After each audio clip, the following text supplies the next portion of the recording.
네, 안녕하십니까. 오늘 이재명 당대표 취임 1주년 기자간담회 사회를 맡은 더불어민주당 대변인 박성준입니다.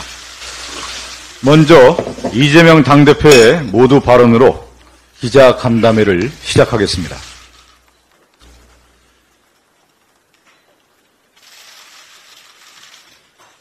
존경하는 국민 여러분, 그리고 사랑하는 당원 동지 여러분, 먼저 죄송하다는 말씀부터 드립니다. 대한민국이 그리고 국민의 삶이 이렇게 무너진 데는 저의 책임이 가장 큽니다. 퇴행적 집권을 막지 못했고 정권의 무능과 폭주를 막지 못했습니다. 그 책임을 제가 져야 한다고 생각해 왔습니다. 대한민국은 민주공화국이고 이 나라의 주민은 국민입니다. 국가의 존재 이유는 오직 국민, 오직 민생입니다. 대통령은 나라를 다스리고 국민을 지배하는 왕이 아니라 주권자의 대리인, 충직한 일꾼이어야 합니다.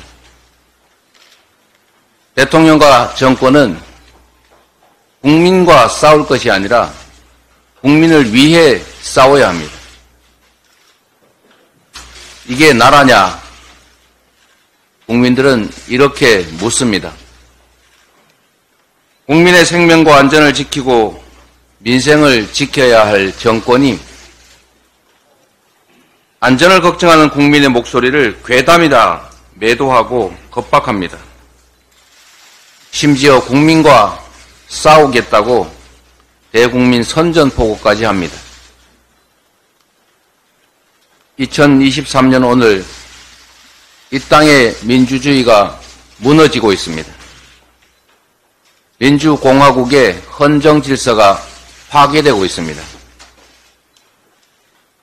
정권은 국민의 안전과 재산을 위협하고 해양 주권을 침해하는 일본의 핵폐수 투기 테러에도 저항하기는커녕 오히려 맞장구 치면서 공범이 됐습니다. 어민, 횟집, 수산 종사자들의 생업이 위협받고 국민의 먹거리 안전이 위협받는데 대통령은 1+1을 100이라 하는 선동 세력이라고 매도하면서 국민과 싸우겠다고 합니다. 먹고 사는 것도 어려운데 이념전쟁으로 국민을 갈라치기 합니다. 독립전쟁 영웅 홍범도 장군을 공산당으로 매도하며 흉상 철거를 공언했습니다. 그 자리에는 독립군을 때려잡던 간도 특설대 출신이 대신할 것이라는 말도 있습니다. 이제 역사 속으로 사라지려고 했던 지역주의 부활도 걱정해야 될 판입니다. 심각한 권력 사유화 그리고 국정농단으로 대한민국이 무너지고 있습니다. 국가의 부름에 응했다가 억울하게 생을 마감한 청년의 이 억울함을 풀어주고 사건을 진상을 밝히고 재발을 막아야 될 정권이 책임을 묻기는커녕 오히려 진실 은폐에 급급하고 있습니다. 은폐 이유가 대통령 때문이라는 의혹이 제기되니까 은폐를 거부한 수사단장을 구속하겠다고 합니다. 서울 양평 고속도로 종점이 느닷없이 대통령 처가 땅 쪽으로 바뀌고 의혹이 제기되자 수조 원대 국책 사업을 느닷없이 백지화합니다. 권력 사유화와 국정농단으로 나라가 무너지고 있습니다. 정권의 민생 포기로 대한민국이 무너지는 중입니다. 복합위기로 소상공인 자영업자들마저 신빈곤층으로 전락하고 비정규직 노동자들은 열심히 일해도 이자 갚기조차 벅찹니다. 고물가, 고환율, 고금리는 지속되고 일자리 부족, 수출 부진에 내수 부진까지 겹쳐서 경제 지표가 온통 빨간불입니다. 번 돈을 대출 이자 갚는 데 쓰느라 생활조차 어려운 국민이 도처에서 신음하는데도 윤석열 정부는 국가가 져야 할 빚을 국민에게 떠넘기고 있습니다. 초부자 감세로 나라 곳간을 거덜내고도 그 책임을 전부 서민들에게 떠넘기고 있습니다. 정권의 국민 포기에 대한민국이 무너지고 있습니다. 이태원 유가족들은 아직도 거리에 계십니다. 아무 잘못도 없는 국민들 159명이 백주대낮에 정부의 잘못으로 어이없이 목숨을 잃었습니다. 국민의 생명과 안전을 지키는 것이 국가의 제1 책무인데 대체 국가는 어디로 갔습니까?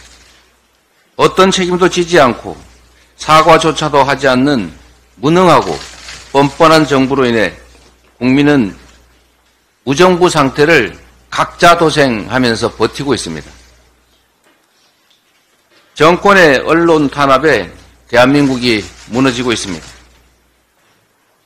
윤석열 정권은 이동관을 방통위원장에 선임해 MB식 언론 탄압을 재개하고 있습니다. 언론의 입을 가리고 땡윤 뉴스를 만든다고 정부의 실정과 무능, 폭력이 감춰지지 않습니다. 베벨스를 부활시키려는 독재적 사고는 곧 시민의 저항에 부딪힐 것입니다. 정권의 편가르기에 대한민국이 무너지고 있습니다. 의견이 다른 국민을 반국가 세력으로 매도합니다. 이념을 앞세우며 한반도를 전쟁 위기로 몰아갑니다. 공산주의 사냥하던 철진한 메카시가 대한민국에서 다시 부활하고 있습니다. 진영 대결이 먹고 사는 문제를 해결하지 않습니다. 이념이 민생 위에 있지 않습니다. 실리 외교, 평화 외교의 길을 걷는 것, 전쟁이 아니라 평화를 지키는 것이 바로 국민의 생명과 안전을 지키고 먹고 사는 문제를 해결하는 방법입니다. 과거로 가지 말고 미래로 가야 합니다. 국민을 주인으로 대하지 않고 무시하고 적대시하는 나라, 헌법을 외면하고 국가의 의무를 회피하며 역사를 부정하고 국민을 갈라치게 하는 정권, 먹고 사는 문제를 팽개치고 각자 도생, 적자 생존의 정글로 내모는 나라가 되고 말았습니다. 이게 나라입니까? 이게 민주주의입니까? 폭정 속에 무너지는 민생과 민주주의를 보면서 국민의 한 사람으로서 분노합니다. 존경하는 국민 여러분, 우리가 애써 만들어 온 민주주의는 정권이 함부로 훼손할 수 있는 것이 아닙니다. 일제의 탄압을 뚫고 군사 독재 정권의 만행에 맞서며 피로써 쟁취한 민주주의입니다. 무도한 정권을 촛불혁명으로 끌어내리며 세계가 감탄할 민주주의를 만들었습니다. 윤석열 정권은 헌정질서와 민주주의를 파괴하고 국민을 향해 전쟁을 선포했습니다. 국민 여러분께 말씀드립니다. 오늘 이 순간부터 국민의 한 사람으로서 무능 폭력 정권을 향해 국민 항쟁을 시작하겠습니다. 민주주의 파괴에 맞서 국민과 함께 민주주의를 회복하겠습니다. 그 맨 앞에 서겠습니다. 사, 즉 생의 각오로 민주주의 파괴를 막아내겠습니다. 마지막 수단으로 오늘부터 무기한 단식을 시작합니다. 윤석열 정권에 요구합니다. 첫째, 대통령은 민생 파괴, 민주주의 훼손에 대해 국민께 사죄하고 국정 방향을 국민 중심으로 바꾸십시오. 둘째, 일본 핵 오염수 투기에 대해서 반대 입장을 천명하고 국제해양법재판소에 제소하십시오. 셋째, 전면적인 국정 쇄신과 개각을 단행하십시오.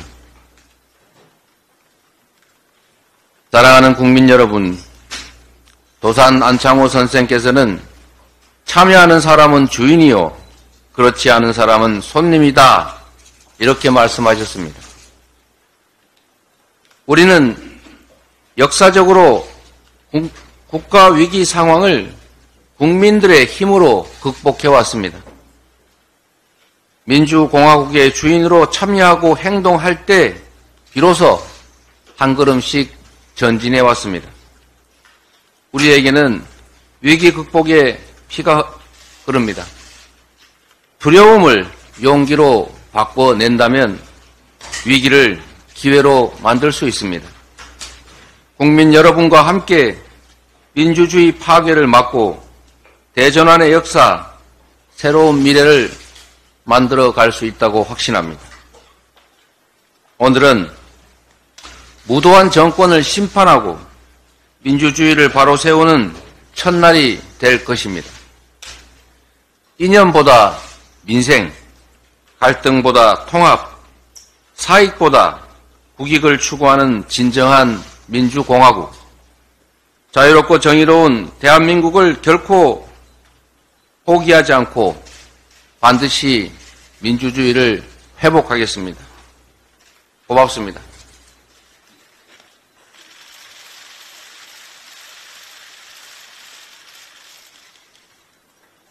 네, 이제부터 기자분들의 질문을 받도록 하겠습니다. 손을 들어주시면 차례로 호명하겠습니다.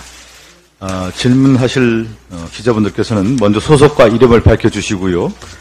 가급적 중복된 내용은 피해서 질문해 주시면 감사하겠습니다. 질문을 좀 받도록 하겠습니다.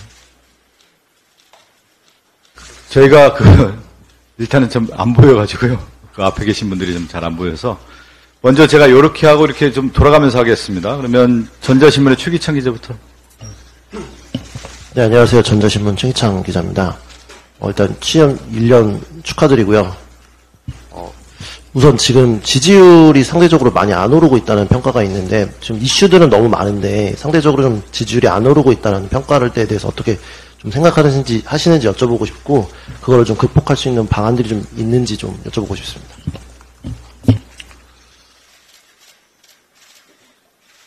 우리 국민들께서 원하시는 만큼, 또 우리 민주당 당원들과 지지자분들이 원하시는 만큼 지지율이 50%를 확실하게 넘기면 좋겠지만 정치의 현실은 그러지 못해서 안타깝고 죄송하게 생각합니다.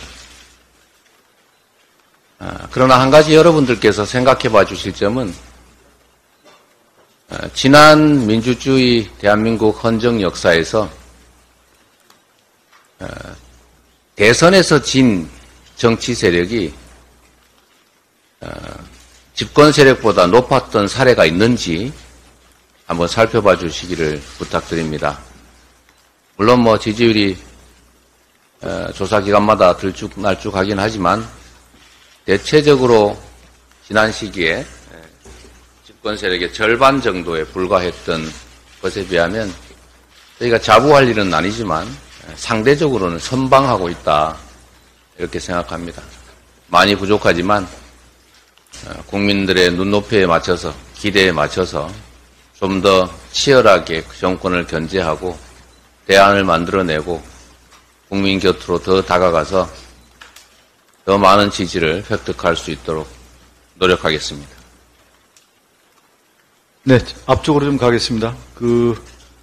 SBS의 한성희 기자.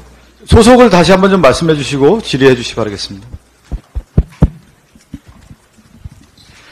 네, 대표님 우선 1주년 진심으로 축하드리고요. 오늘 모두 발언에서 반가웠던 것이 대표님의 개인적인 사법 리스크 언급이 없었던 점에서 반갑게 생각했습니다. 왜냐하면 제가 기존에 그 기자간담회 때 어떤 말씀하셨는지 쭉 봤더니 최근이었던 2월 23일에 법치의탈을 쓴 사법사냥, 1월 30일에 검찰권 남용의 대표적 사례, 지난해 10월에 단 한 푼의 이익 취한 바 없다. 대표가 말씀하시고 언론이 다룬 대부분의 내용이 대표 개인의 어떤 사법 리스크 관련 내용으로 좀 채워져 있었다. 이렇게 볼 수 있는데요. 당원이 200만 명이 넘고 야당이지만 의석수 제1당 대표 기자간담회 자리마다 사법 리스크가 주요하게 다뤄진 점에 대해서 좀 사당화가 아니냐 이런 지적까지 나오고 있는 것 같습니다. 어제 민주당 한 의원님이 SNS에 미래도 유능함도 혁신도 통합도 없다 이런 평가를 내리기도 했는데요. 지적하는 정부 여당의 실정을 견제하면서 대안을 제시하는 면모 좀 부족했다는 평가도 나오는데 이에 대해서 좀 어떻게 보시는지 궁금합니다.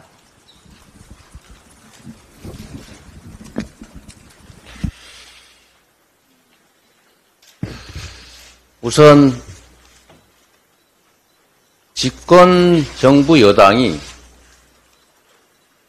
국정을 수행하기 위해서 어떤 일을 하겠다라고 제안하고 또 제시하고 또 그에 대해서 견제, 비판, 협력하는 것이 야당의 역할인데 지금은 여당과 야당의 입장이 완전히 바뀌어서 야당이 하고자 하는 일들을 여당이 발목 잡게 하는 그런 해괴한 모습이 연출되고 있습니다. 언론인 여러분께서도 또 국민 여러분께서도 보시는 것처럼 정부 여당은 국가 권력을 통째로 가지고 있고 그 권력을 민생의 개선이나 국가의 미래를 위해서 사용해야 됩니다. 지금 정부는 국가 권력을 오로지 권력의 보위, 반대 세력에 대한 탄압, 파괴, 그리고 자기 정치 집단의 사적 이익을 위해서 남용하고 있는 게 분명합니다. 야당이 끊임없이 법안을 내고 민생 추경을 제안하지만 법사위를 이용해서 또는 대통령 거부권을 활용해서 강력하게 이를 저지하고 있는 여야가 뒤바뀐 모습을 여러분께서 보고 계실 겁니다. 지금까지도 그랬지만 우리 민주당은 민생 중심, 국민 중심으로 끊임없이 대안을 내고 정부의 이 폭력적 지배 행태를 지적하고 개선을 위해 노력하고 있고 앞으로도 계속할 것입니다. 사법 리스크 얘기를 하는데 이거는 검찰 스토킹입니다. 지금까지 이 정권 들어서만도 2년 가까이 400번이 넘는 압수수색을 통해서 그야말로 먼지 털듯 털고 있지만 단 하나의 부정 증거도 없습니다. 대한민국 최고의 실력을 자랑하는 특수부 검사들이 올인해서 한 개의 지방검찰청 규모로 장기간 수사를 하고 있지만 실체가 없기 때문에 아무것도 발견할 수 없는 것입니다. 심지어 경기도청에는 일회성 압수수색이 아니라 23일간 아예 출장소를 차려놓고 전 공문들을 뒤져서 무려 6만 7천 건의 문서들을 압수해 갔습니다. 그리고 전화조사, 소환조사를 포함해서 저희가 듣기로는 200명에 가까운 사람들을 조사했다고 합니다. 그런데도 아무것도 없습니다. 상대가 부당하게 공격을 하고 있는 것을 가지고 너 왜 공격당하느냐라고 한다면 대체 야당이 어떻게 살아남을 수 있겠습니까? 누군가를 목표로 해서 정치적 공세를 벌이는 것을 가지고 왜 정치적 공세를 당하느냐라고 문제 제기하는 것 자체가 문제라는 생각을 가지고 있습니다. 네. 네, 다음 또 질의를 하겠습니다. KBS의 최유경 기자. 소속을 다시 한번 좀 제가 얘기를 했지만 말씀해 주시고 질의해 주시기 바라겠습니다. 네, KBS 최유경입니다.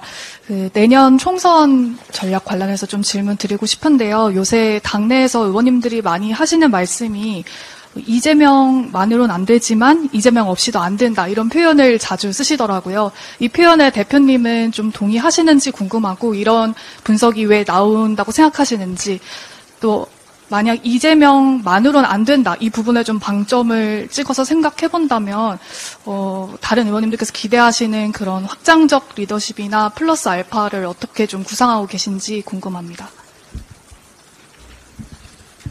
정치는 정치인들이 하는 것처럼 보여도 결국 국민이 하는 것입니다.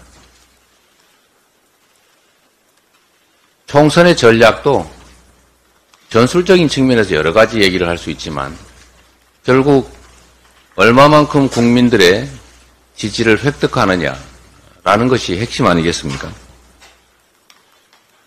총선은 특히 이번 총선은 이 윤석열 정권의 폭주, 폭력, 억압, 그리고 퇴행을 저지하느냐, 심화시키느냐가 결정되는 분수령 같은 선거입니다.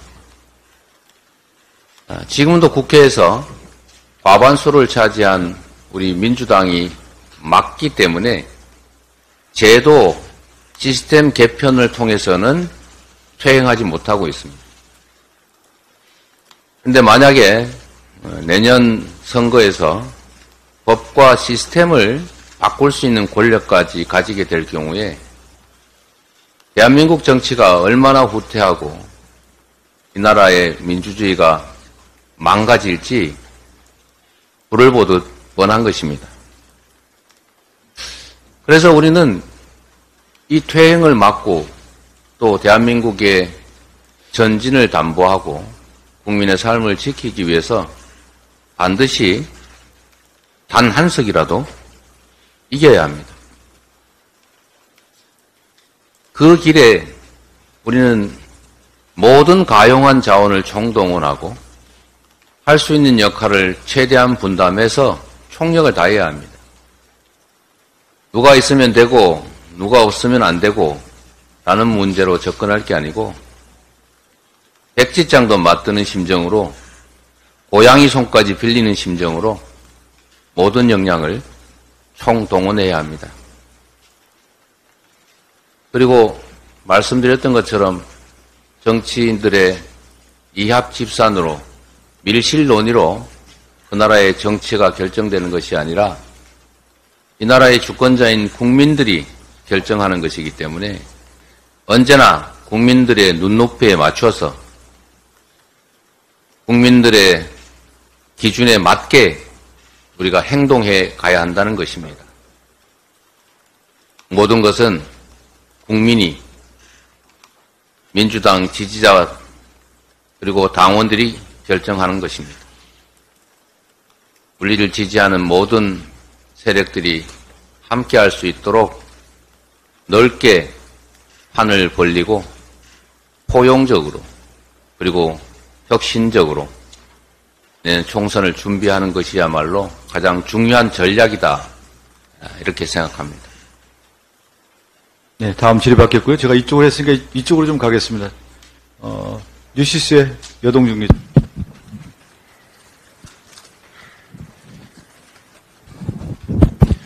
네, 뉴시스 여동준 기자라고 합니다. 모두 발언에서 오늘부터 무기한 단식하시겠다고 밝히셨는데 사실 지금 최근에 검찰 조사 관련해서 출석 조율하고 계신 걸로 알고 있거든요. 그래서 이 단식하는 게 그에 영향을 미칠 수도 있을 것 같은데 단식 기간 중에 혹시 검찰 출석에 응하실 생각이 있으실까요? 제가 단식을 한다고 해서 일을 포기하지는 않을 것입니다. 할 수 있는 범위 내에서 최선을 다할 것이고 주어진 역할을 포기하는 일은 없습니다. 검찰 수사 역시 전혀 지장받지 않을 것입니다. 네, 다음 질의 이어가도록 하겠습니다. 여기 한국일보의 오태경 기자. 예. 네, 대표님 취임 1주년 축하드립니다. 한국일보 오태경 기자입니다. 네. 저 이제 무기한 단식 이어서 질문 드리겠는데요. 단식을 그만두는 조건은 말씀을 하시지 않으셨더라고요.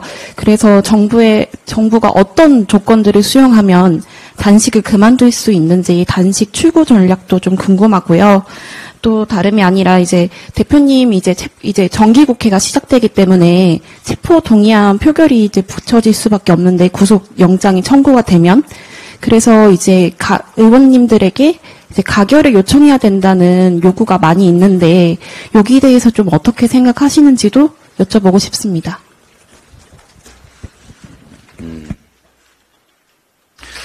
단식을 하는데 조건을 붙이는 것이 아니라 최근에 우리 국민들이 겪고 계신 그 절망감 또 현실적 어려움들 이에 공감하고 함께 하겠다는 뜻입니다.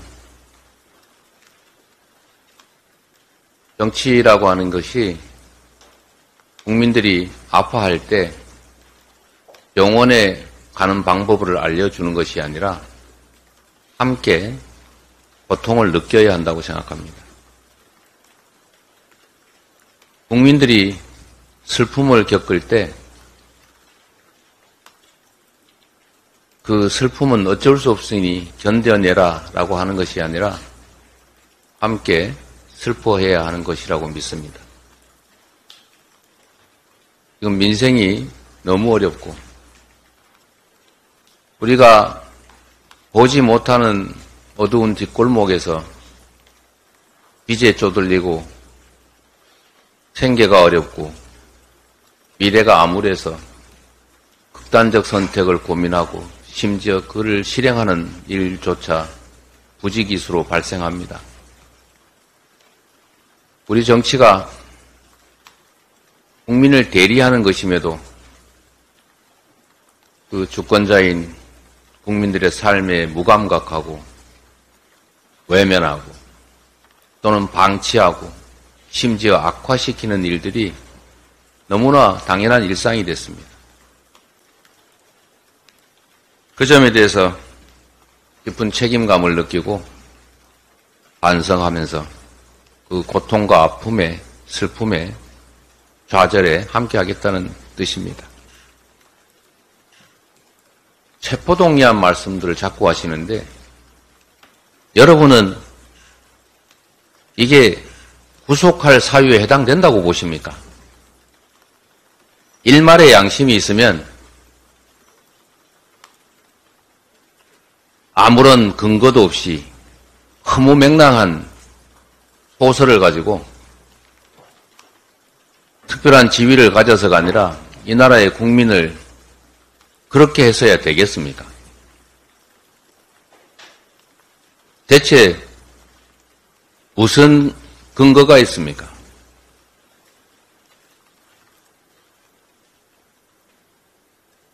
백현동 식품연구원 대통령이 2차례나 회의에서 지시한 사항입니다. 공문으로 저희가 보여드렸지 않습니까? 식품연구원을 콕 집어서 도시계획규제 해제해라.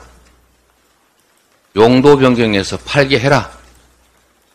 이렇게 무역투자진흥회의에서 지시하고 그걸 국토부, 행안부, 지역발전위원회 온갖 기관들이 나서서 요구한 것 여러분 문서로 확인시켜 드리지 않았습니까? 그리고 행정기관이 돈 버는 데입니까? 개발 허가 내주면 그 개발 사업에 참여해서 개발 사업이익 환수하라는 의무조항이 있습니까? 다른 지방자치단체나 국가가 그렇게 한 사례들이 있습니까? 제가 처음으로 시도해 본 일인데 백현동에서 부지의 23%나 R&D 부지로 무상양료 받아서 개발 이익을 환수했는데 그거 말고 개발 사업하는 그 사업에 지분 참여해서 사업 이익을 더 나눠받지 못했으니 배임이다. 이렇게 여러분은 생각하십니까? 어떻게 대한민국이 사회주의 국가입니까? 이재명이 하는 일에 대해서만 검찰은 갑자기 공산주의자가 되고 있습니다. 그리고 이재명만 예외입니다. 공흥지구 그냥 허가해주고 단 한 푼도 환수 안 했지 않습니까? 그 배임입니까?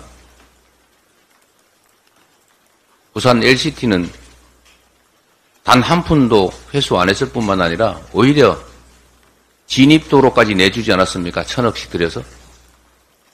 배임입니까? 언론인 여러분 그리고 국민 여러분께서 상식을 가지고 판단해 보시기 바랍니다. 스마트팜비 500만 불, 방북 비용 300만 불을 쌍방울이 대신 내줬다는데 여러분 쌍방울은 그러면 한 푼도 안 내고 북한하고 대북사업 합의서 써서 주가 부양하고 이익 얻었습니까?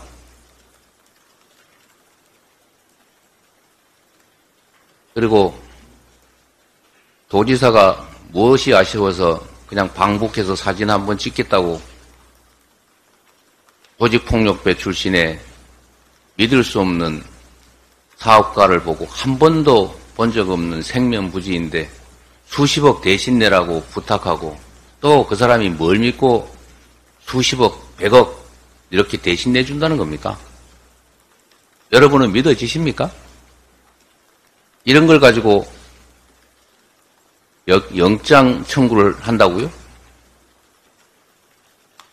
그런 가정 자체에 대해서 여러분이 의심을 가지고 합리적으로 판단해 보시는 것을 부탁드립니다.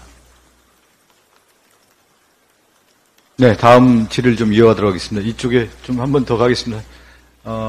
우리 연합뉴스 TV의 장윤희 기자.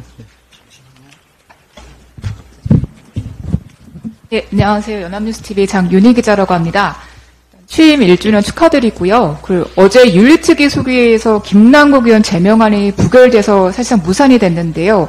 이에 대해서 당내에서도 좀 제 식구 감싸기는 비판도 있고 어제 윤리특위 민주당 위원들께서 당 지도부와 좀 논의를 한 결과라고도 좀 빼풀이 있었습니다. 이에 대해서 대표님께서 혹시 어떤 의견을 전달한 게 있으셨는지 그리고 이번 김남국 의원 부결에 대해서 좀 어떤 생각을 갖고 계시는지 궁금합니다. 정치인은 국민에 대해서 무한 책임을 져야 합니다. 언제나 국민들의 눈높이에 맞춰서 판단하고 또 행동해야 된다는 점 저도 인정합니다. 윤리특위 그리고 국회의 처분 문제는 각각의 위원회들이 구성되어 있기 때문에 그 국회 각 위원회와 국회의 총의에 맡기는 게 맞겠다고 생각합니다. 네, 다음 질의 이어가도록 하겠습니다. 이쪽에 제가 한번 이쪽으로 좀 한 번도 안 가서 이쪽 한번 가겠습니다. 그 뉴스핌의 윤채영 기자죠? 예, 소속가 한번 다시 한번 말씀해 주시고. 뉴스핌의 윤채영 기자라고 합니다. 윤석열 정부의 2024년 정부 예산안에 대한 대표님의 평가가 궁금하고요. 또 구체적으로는 2024년 정부 예산안에서 지역사랑 상품권 예산을 전액 삭감했는데 이 부분에 대해서도 어떻게 생각하시는지 궁금합니다. 가수 누구시라고 그랬죠?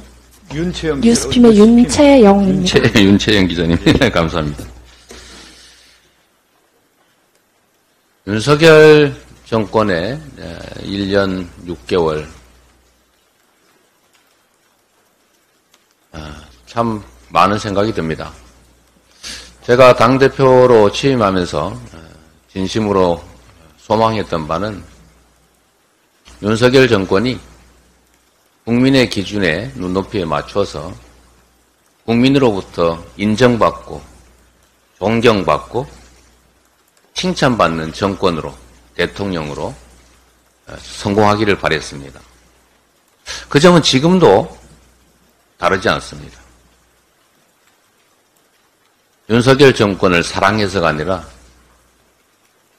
국민의 이 국가의 미래를 위해서 그것이 바람직하기 때문이었습니다. 선의의 경쟁을 통해서 더 나은 결과를 만들어내는 것이 정치다라는 점을 보여드리고 싶었습니다. 안타깝게도 윤석열 정권은 이 국가 역량을 국리 민복을 위해서 사용하는 것이 아니라 권력의 유지, 사적 이익, 그리고 반대 세력의 제거, 탄압에 다 소진하고 있습니다. 그 결과가 이 어려운 민생의 현안입니다. 현상입니다. 한번 생각해 보십시오, 여러분. 제일 중요한 게 뭡니까? 이념입니까? 진영입니까? 아닙니다. 제일 중요한 것은 국민의 삶입니다. 먹고 사는 문제입니다. 이 국민의 먹고 사는 문제에 대해서 이 정권은 이렇게 말합니다. 다 시장이 알아서 할 일이다. 자유롭게 결정할 일이다. 못 사는 것은 각자의 책임이고 무한 경쟁을 통해서 능력이 있다면 얼마든지 더 가져도 된다. 이걸 자유라고 생각합니다. 자유는 참으로 내용이 다양합니다. 자유라는 이름으로 방치해서는 안 됩니다. 방종을 허용해서는 안 되는 것입니다. 균형과 기회 평등 속에 역량을 발휘할 수 있는 것, 그런 장을 만드는 것이 진정한 자유라는 것입니다. 경제가 이렇게 어려워지는데 여러분 몇 년 후, 10년 후 대한민국 수출 산업이 어떻게 될 것 같습니까? 이제 재생에너지로 생산하지 않는 제품은 납품받지 않는 게 세계적 추세가 됩니다. 이미 대한민국의 재생에너지 부족으로 10년 이상의 장기 계약들이 거부되고 있습니다. 전 세계에서 재생에너지 비율이 가장 낮습니다. 재생에너지 확대 대책도 없습니다. 오히려 화석연료로 회귀하고 있습니다. 경제가 어려워지면 어려운 사람들이 더 어려워집니다. 양극화를 완화하는 것이 경제 성장에도 도움이 되고 국민 통합에도 도움이 되는 것은 상식입니다. 그런데 경제 상황이 어렵다고 하니까 초부자들의 세금을 깎아주고 서민들의 지원 예산을 대대적으로 줄입니다. 어떻게 되겠습니까? 당연히 소비 역량이 줄어들고 내수가 줄어들고 양극화가 심해지지 않습니까? 이거는 경제학의 초보입니다. 그런데도 건전재정 노래를 부르면서 어려울 때일수록 더 아껴야 한다라고 하면서 허리띠를 졸라매라고 하는데 허리띠를 졸라매는 고통은 대다수 서민 대중에게 전가되지 않습니까? 지역화폐 예산 말씀하셨는데 이 지역화폐 예산은 사실 자세히 설명할 것도 없이 지역 균형 발전에도 도움이 되고 골목 경제에도 도움이 되고 경제 순환에도 도움이 되고 소득 재분배에도 효과가 있는 것이 분명합니다. 경험해본 모든 정책 중에서 가장 효율성이 높은 정책인데 굳이 이 예산을 100% 삭감하겠다는 것은 서민에 대한 고려는 없이 카드 회사나 대형 유통재벌들에게 혜택을 주겠다는 정책의 다름 아닙니다. 점점 골목 상권이 어려워지겠지요. 모르고 하는 일이 아니라고 생각합니다. 특히 R&D 예산을 대폭 삭감한 것은 참으로 황당한 일입니다. 대한민국이 무슨 자원부국도 아닌 수출, 기술 수출로 먹고 사는 나라인데 연구개발 예산을 대폭 삭감해버리면 앞으로 우리 산업의 기업들의 경쟁력은 어떻게 확보합니까?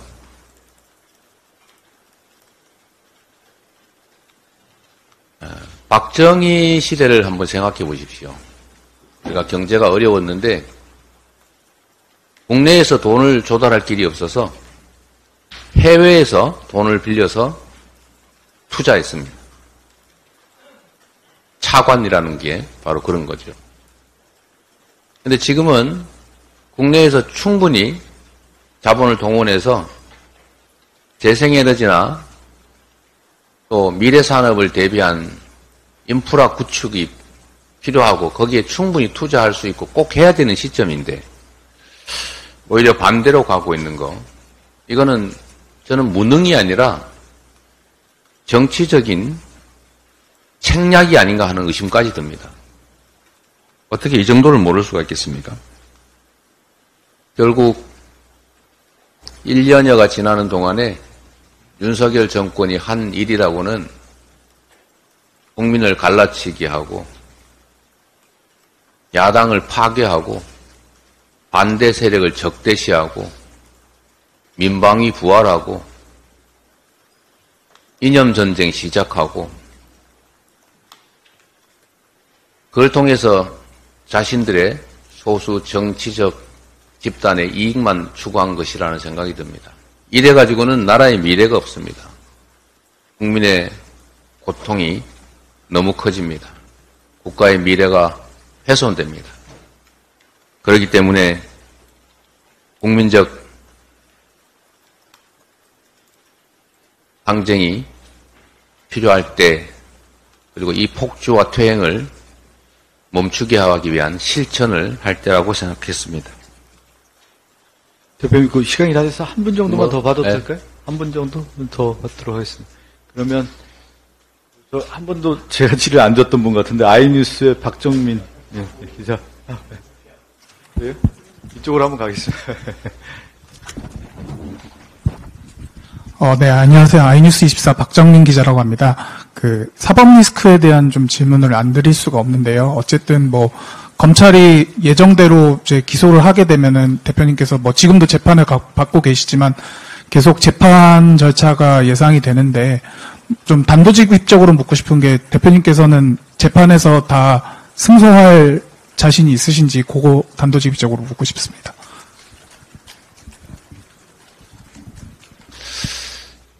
만약에 제가 정말 범죄를 저지르고 사적 이익을 취했다면 지금까지 살아남아 있었겠습니까?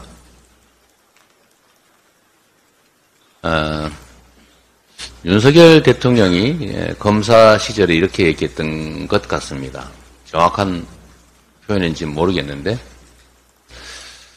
한번 기소당하면 무죄가 나더라도 몇 년 동안 싸우느라고 인생이 다 망한다 이렇게 얘기하지 않았습니까? 지금 제가 기소당한 게 크게는 세 가지지만 개별적으로 나눠보면 한 10건쯤 됩니다. 일을 못하게 하자, 괴롭히자, 고통을 주자, 저는 그런 거라고 생각합니다. 이것도 경쟁인데 상대가 원하는 바대로 행동하는 것은 결국 지는 것이죠. 상대가 우리의 약점이라고 할 수 있는 내부 분열을 획책하고 또 국가 권력을 악용해서 하지 않아도 될 일을 하게 하고 고통을 감수하게 하는 것은 폭력입니다. 이야말로 국가폭력이지요. 그러나 이 국가폭력조차도 우리가 견뎌내야 할 과제입니다. 공격한다고, 고통을 가한다고, 고통스러워하면서 포기할 수는 없습니다. 이럴 때일수록 더 의지를 굳건하게 하고 반드시 싸워서 이긴다라는 투지로 끝내 싸워서 이길 것입니다. 네, 지금 고맙습니다. 제가 지지율 기자분들의 질의를 좀 제가 정리를 해보면 지지율 당 지지율과 관련된 질의도 있었고요. 또 사법 리스크와 관련된 질의가 좀 몇 건 있었고 또 총선 전략에 대한 부분하고 검찰 스토킹이라고 해주십시오. 검찰 스토킹, 검찰 스토킹과 관련된 부분하고 또 단식과 관련된 부분, 출석과 관련된 부분, 그리고 이제 그 예산 평가에 대한 부분 다양하게 다 나와서 혹시 여기와 관련된 중복되지 않은 부분이 있다고 하면은 제가 한 분만 더 받도록 하겠습니다. 제가 그럼 여기 제가 한 번도 질의를 안 드렸던 것 같아서 신화일보의 진현우 기자인가요? 예. 요 부분까지 하고 오늘 기자회견은 좀 마무리하도록 하겠습니다. 예. 감사합니다. 저 신화일보의 진현우 기자입니다. 일단 취임 1주년 축하드리고요.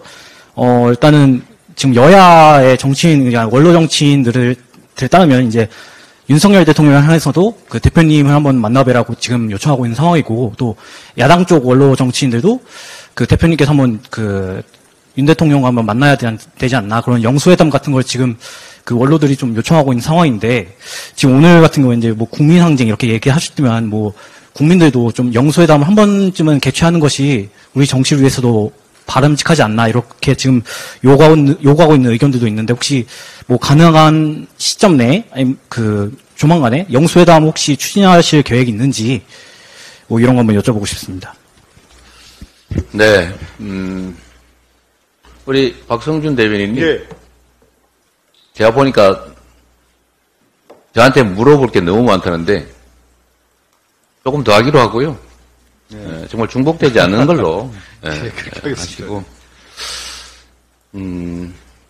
영수회담이든 뭐든 실질적 권한이 있는 사람들이 가끔씩은 대화를 해야 문제 해결에 물꼬가 터집니다. 여기는 그런데 전제가 있죠. 문제 해결을 할 의지가 있느냐? 그러기 위해서 이게 필요하냐라고 판단을 하면 하겠지만 이거 무슨 영수회담을 애걸하는 것도 아니고 한두 번 얘기한 것도 아닌데 또 한다고 해서 할 것 같지도 않아서 뭐 다시 제안하거나 이러지는 않을 생각입니다. 필요하면 또 요청하면 저는 언제든지 응할 생각이 있습니다. 전쟁 중에도 외교는 하는 것입니다. 오른손으로 싸워도 왼손은 잡을 수 있어야 되겠지요. 정치는 감정으로 하는 것이 아닙니다. 정치는 사익을 위해서 하는 게 아닙니다. 우리가 공인들로서 공인에게 국민들이 부여한 책임을 이행하는 것이기 때문에 정상적인 제대로 된 정치인들은 국익과 국민의 뜻이라고 하는 걸 중심에 두고 국민의 요구, 당면한 현안들을 해결하기 위해서 어떤 게 가능한지 또 의견이 다르다면 합의 가능한 또는 타협 가능한 길이 무엇인지를 당연히 찾아야 된다고 생각합니다. 당연히 얘기해야지요. 그런데 안타깝게도 우리는 정치의 복원을 원하지만 상대는 정치가 아니라 지배를 원하고 상대를 존중하는 것이 아니라 제거하기를 원하기 때문에 과연 만나고 대화할 의사가 있을지는 저로서는 잘 모르겠습니다. 분명한 것은 우리는 언제나 열려있다라는 것입니다. 대표님, 그러면 제가 한 두 분만. 뭐 더 하시죠. 뭐 어차피 저는 이제 농성해야 되니, 뭐 단식하고 농성해야 되니까. 거기 와서도 막 마이크 들고 자꾸 물어보실 텐데. 정리할 부분들이 좀 있어서요. 대표님, 두 분만 더 그럴까요? 받고. 왜 그러면 중복되는 질문들이 또 계속 있기 때문에. 중복되지 않는 걸로. 네, 중복되면 하지 않는 말고. 부분으로 해서. 중복되면 거기서 중단하겠습니다. 이쪽하고 한 분씩만 제가 받도록 하겠고요. 그, 연합뉴스의 정윤주 기자, 한꺼번에 좀 받도록 하겠습니다. 정윤주 기자하고, 여기, 그래도 채널에 이제 김유빈 기자, 이렇게 두 분만 질문 좀 받도록 하겠습니다. 대표님 안녕하세요. 저 연합뉴스 정윤주입니다. 취임 1주년을 축하드립니다. 그 1주년에 이런 질문을 드려서 조금 공교롭기는 한데, 사실 대표님이 1년 동안 이제 당을 지휘를 하시면서 당내에서는 계속 대표님이 좀 퇴진을 하셔야 된다. 그리고 대표님이 직접 책임을 지셔야 한다. 이런 이야기들도 계속 나왔습니다. 이제 총선이 다가오면 다가올수록 더더욱 대표님 체제에서 총선을 치르기는 힘들 것 같다. 뭐 이런 전망들도 나왔었는데 이에 대해서 대표님은 좀 어떻게 생각하시는지 여쭤보고 싶고, 그리고 이제 당내 계파 갈등 완화를 위해서 사실 대표님이 그 전에는 뭐 민주당의 길 토론회에도 참여도 하시고 뭐 간담회도 하시고 하면서 그런 좀 완화 방법들을 많이 좀 하셨는데 최근에는 그런 것들이 안 보이는 것 같아서 계파 갈등 완화를 위해 좀 노력하시거나 추진하실 계획이 있는지 그것도 여쭤보고 싶습니다. 네. 안 보인다고 없는 것은 아닙니다. 여러분이 제일 궁금해하실 이모 의원도 얼마 전에 전심 한번 했습니다.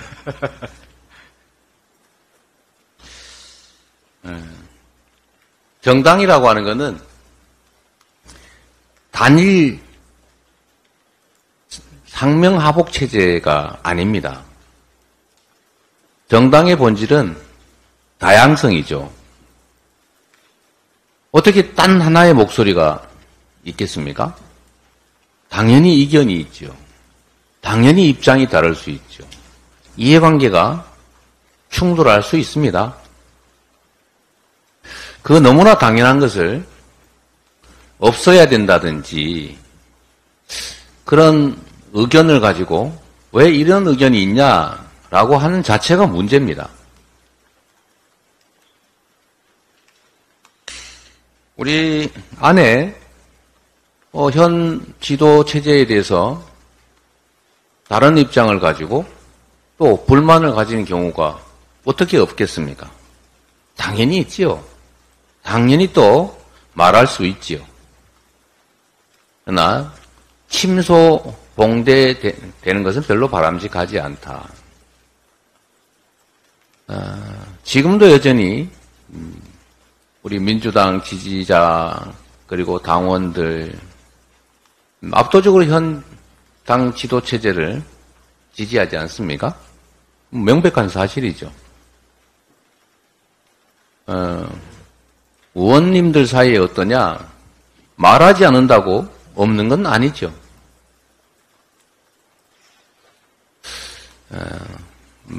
일부의 그런 의견이나 지적들이 있다고 해서 그거를 자유로운 의견 개진이라고 생각해 주시고 그게 마치 갈등인 것처럼 보는 것은 오히려 정당의 본질에 어긋나는 것이다. 이렇게 생각해 주시기를 바랍니다. 뭐 제가 싫어서 뭐 그만뒀으면 하는 분 있겠지요. 그거 어떻게 없겠어요. 북한 체제에서도 김정은 물러났으면 하는 사람이 없겠습니까? 절대왕정에서도 당연히 왕이 물러났으면 하는 사람이 있는 거지요. 자연스러운 그리고 당연한 일이다 이렇게 생각해야 됩니다. 네. 마지막 질문 우리 김유빈 기자에게 주고 기자 간담회를 좀 마치도록 하겠습니다. 네, 채널A 김유빈입니다. 대표님 1주년 축하드립니다. 비슷하지만 살짝 결이 다른 질문인데요. 아까 대표님께서 마지막 수단으로 무기한 단식을 선언하셨는데 혹시 당 내부적으로 일부 의원님들이 주장하고 있긴 하지만 사퇴론에 대해서 일축하기 위한 카드 있으신지 궁금하고요. 일각에선 지금 시점에 전당원 투표를 통해서 재신임을 받아야 한다. 그래서 78% 압도적 지지라는 대표님의 권위를 재확인해야 한다. 이런 목소리도 나오고 있는데 혹시 고심 중인 카드 중에 하나일지 궁금합니다.